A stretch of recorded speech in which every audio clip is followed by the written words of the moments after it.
Guys, huge news. This is crazy. I just found out about this 5 minutes ago and I ran downstairs. I just made a video about Jon Jones. Maybe you saw it, maybe you didn't. But anyways, Albuquerque police dropped, I guess, 14 hours ago to the Albuquerque Journal, the body cam footage or parts of the body cam footage from that night when this alleged hit and run happened. I have to use the word alleged because we still don't know. There's a criminal complaint filed against Jon Jones for, I guess, operating the vehicle, leaving the scene of a crime, etc., something that he's done before. But now the body cam footage has come out. You could say what you will, but we all know Jon Jones. We all know his voice. To judge for yourself. I literally only listened to this briefly, but I saw this. I'm like, I have to talk about this right now. So I'm going to play the body cam footage. We're going to go through it. I'm going to stop at points and discuss what I'm seeing. We can talk about it, but this is absolutely insane of what happened. And you tell me what you think after we go through this. But to me, it seems very clear, despite the statements from Jon Jones' attorney, that this is all fabricated and that there's no corroboration. She's just trying to frame him or whatever. To me, man, especially you hear her reaction. You can't really see her because they blur her out, but you can hear the way she's speaking. This sounds to be completely legitimate in my mind. We shall see. These are still alleged, an alleged incident, an alleged crime. We shall see how it's decided in the eyes of the law. But check this out. Prepare yourselves to be completely blown away. Here's the body cam footage.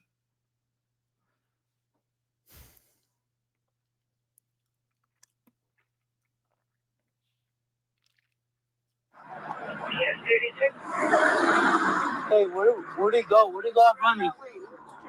So she's saying he went that way. He's asking, where did Jon Jones or whoever the driver was? She's like, where'd he go? She's like, he went that way. So this is right at the scene. And she's telling him that whoever was driving, allegedly Jon Jones, ran off. She's in the passenger seat. Once again, she's blurred out. I have one of the drivers leaving the scene on foot, heading westbound on Lomas.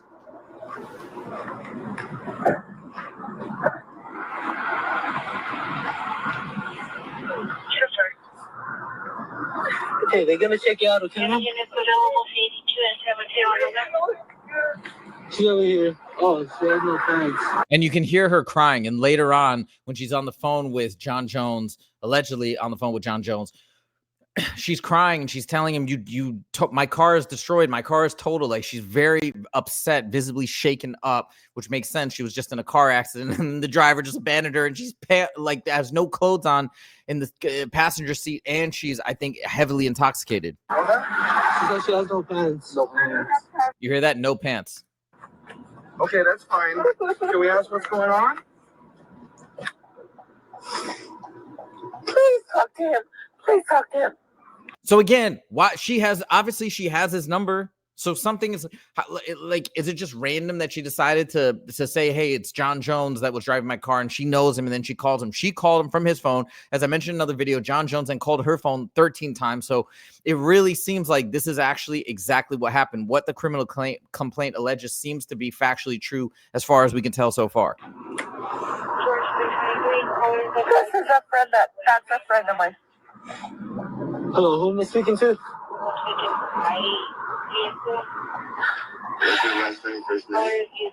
Me is PSA Lopez. And who am I speaking to?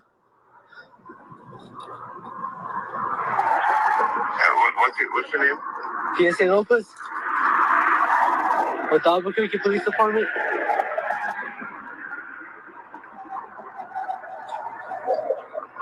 How many guys you guys out there with you? So I don't know if you can hear that, but he's asking how many officers are there? How many guys do you have with you at the crime, at the scene of the crime? Don't worry about that, man. Were you the one driving the vehicle?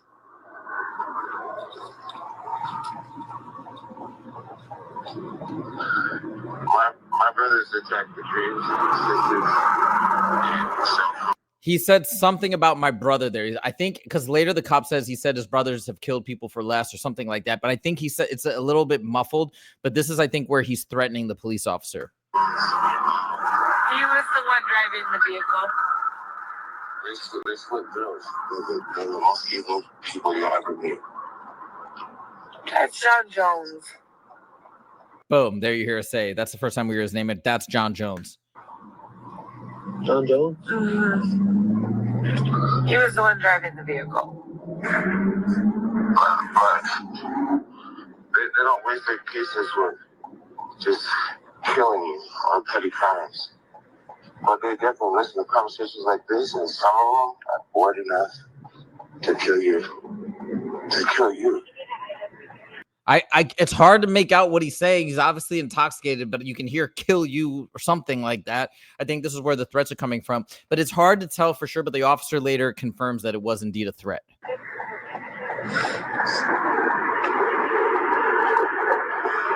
listen. And they teach me to be a man when I'm a dog. So, listen to me, man. He's making threats, and if he's making threats, I gotta call an officer. Right? He said he's making threats right there. Sorry. Call him.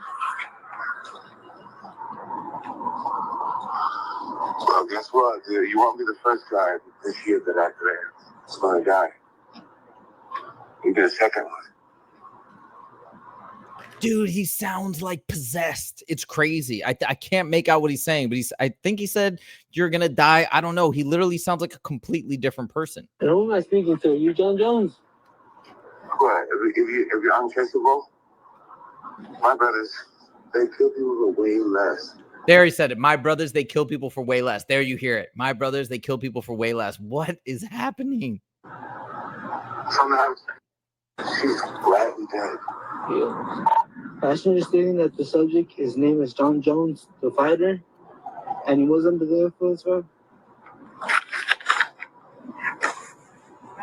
The driver of the vehicle that fled is Jon Jones, the fighter. I just got thrown over the phone. He needed George 325. I got thrown over the phone. What did it say? Starting you to 82 CS36 reference possible criminal charges. He said, I know some people that can hurt you for less money. You can bet it's blurry. You can't really see it, but this officer, her face is just pure shock. She's completely shocked right now. She's like, what? He threatened you? Yeah, it's him. How do you know? There's a picture in his house just exactly like him. Did they confirm that it was him? Yeah, she confirmed. So he never confirmed that it was him, but she confirmed, and I guess she has his number. I'm sure they confirmed after the fact that was indeed his phone number, whatnot, I imagine. It definitely sounds like, if you've heard Jon Jones speak, I've listened to a million of his interviews. Definitely, I'm pretty sure it's him. This is already exposing enough. Exposing what? Like this government. Like the government and stuff. Like what? I'll stay here. Or the ones who will really kill you. Are the ones that will kill me? What? This is not like a one-time threat. He keeps saying it over and over. No, not you. But like the government, he has to fuck with the government just for conversations like this already. I would imagine. Dude, my phone is 100% aware of. Dude, I don't know what the you're talking about. My car is wrecked. If I grab this? Yeah, that's fine. Okay. And who's your friend? My friend is Jon Jones. Okay. What do we make of this? This is insanity. I'm a little bit speechless. Heavily intoxicated. I'm pretty darn sure that was him. I mean, it's all the things that I said originally when I heard about this from Daniel Cormier, all the shock that I had, and how would you leave somebody stranded in their car with no pants and it's a woman in the middle of the night and wait for the cops to come and you just do all this stuff. How bad I said it was on Saturday, it seems even worse now that you see the body cam footage. Like she's like crying, she's upset. Think about it from her perspective. She's left out there. She's heavily intoxicated. It's probably very dangerous. On top of that, he destroyed her car and he just dipped and bounced and is like leaving her to deal with it. And now I wonder if did she get a DUI? Because what if the cops don't believe her? Because like people, I'm sure, try that. Like, hey, I wasn't driving. The driver took off. You can say that all day long. Maybe she even got a DUI. Imagine that. I wonder if she got a DUI. Maybe she didn't. But it wasn't just one threat, it was multiple threats. But I do have to say, I mean, he sounded messed up, very intoxicated. He did not sound like himself. He sounded literally possessed.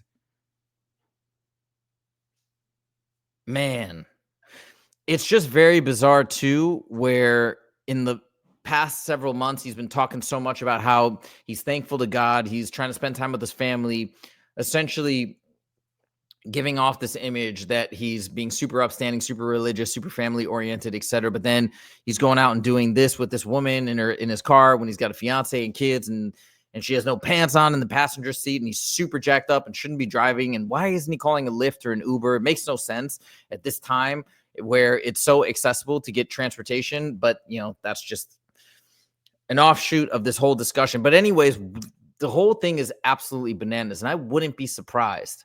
I wouldn't be surprised if there's a connection between this and him all of a sudden retiring. Remember, even though this happened in February, the criminal complaint was filed last week.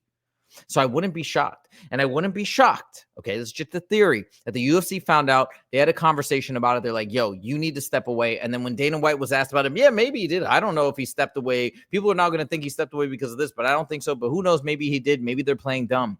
Maybe they have to pretend like they had no idea, so they completely are separate and disconnected from Jon Jones and any of his wrongdoings, just to protect the brand, especially in the midst of this negotiation. Man, this is just insane. This is just insane. I wonder if anybody thought that they were going to drop the body cam footage, you know, this many months later. But now I guess a lot of people probably just found out that this even happened, because as I mentioned, the criminal complaint was just now filed. Why was it filed so late? Man, there's just so many questions here. But anyways, this is my essentially live reaction to this body cam footage. Blows my mind. I watch a lot of body cam YouTube channels where they're doing like arrests at the airport or traffic stops, and most of the time they're dealing with heavily intoxicated people, so you'll hear a lot of nonsense and jargon. Occasionally you hear people threaten the police.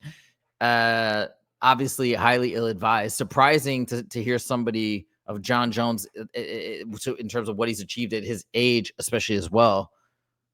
But it's also weird the way in which, like, he's not all heated or aggravated or seemingly to lose control. It's actually scarier because he's so calm the way that he's uttering these threats. Man, I don't know. Let me know what you guys think. What do you guys think? Do you guys think this is legit? Does it really sound like Jon Jones? Do we now think that he definitely made the right choice stepping away, given that all this stuff is now coming out and could have potentially hurt the UFC? Will the UFC still be hurt by all this news? I don't know. I don't know.